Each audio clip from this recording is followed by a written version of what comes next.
Good morning, everyone. It is January 28th, Thursday. This is Carlo. Welcome to the vlog. This is the channel where we talk about sneakers, life, and tech. And for today's episode, I'm going to do two things for you. First up, I'm going to bring you guys along with me. We're going to check out the steel cabinet over at Greenhills. So those who don't know, that is the place where I sell most of the sneakers that I don't use anymore, either stuff that I bought and reviewed and no longer use, or old shoes that I just, are just gathering dust and we want to sell them. So I'll bring you over there. We'll check out what's for sale, what's available, what are the prices, and then after that we'll come back here to the studio, my house, and then we will be unboxing a brand new pair of Jordan 5s that I picked up from Seoul Republic. So excited I am. Tara, let's go.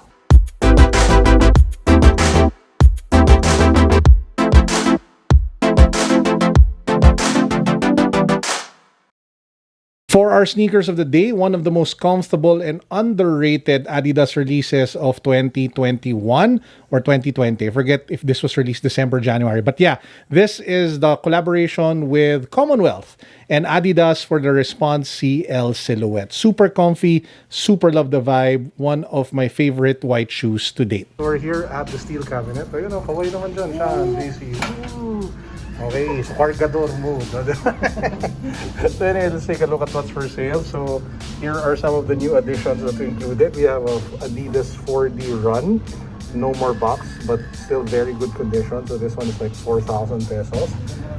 This is a really nice Air Force One, barely used, but again, no more box. This one is also 4,000 pesos. Also comes with the free white laces.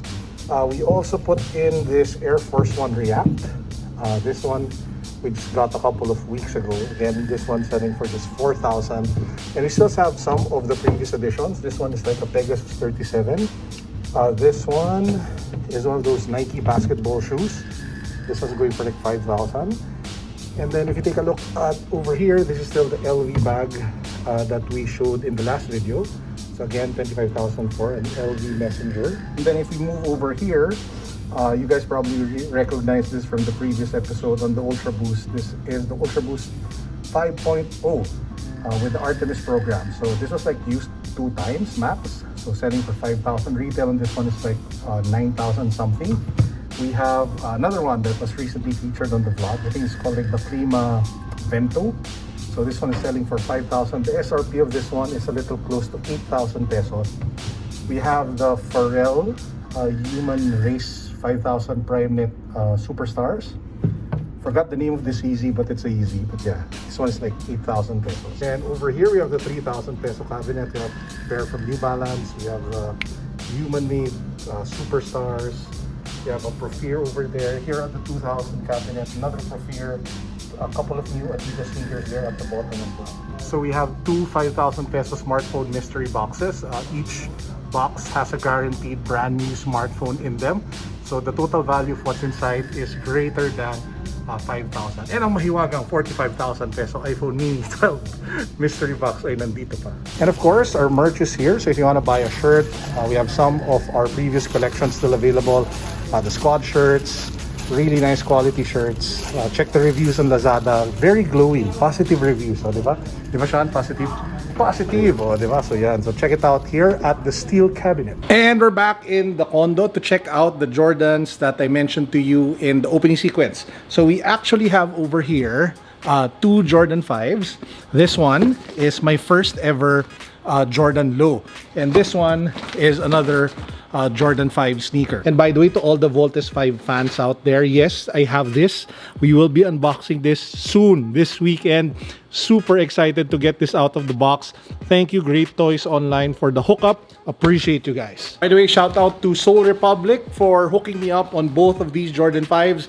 What we'll do now is we'll open them, check them out, maybe put one of them on feet. Let's go. So let's start with the Jordan 5 Low. This is going to be my first ever Jordan 5 Low shoe. So as you guys can see, comes in this brown printed box. You have the Jumpman logo with some sort of like yellow accent. It has a very festive design to the box because this is actually the Chinese New Year Jordan 5. And I first saw this on feet of Lerwin. Lerwin is the owner of Seoul Republic. And when I saw it, man, I fell in love with the shoe. And since we've been selling a lot of shoes, unload to reload, we had the fun. So I was able to cop it at a great price. Again, shout out to Soul Republic and Lerwin for the hookup on this one. Man, this is a really nice sneaker. So let's take it out of the box. Ang ganda niya. Guys, take a look, oh. Sobrang panalo. It gives me that off-white vibe because, well, number one, it comes in this cream sail color. And I just love the accent of the red. You have the teeth, shark teeth over here along the edge with that yellow accent.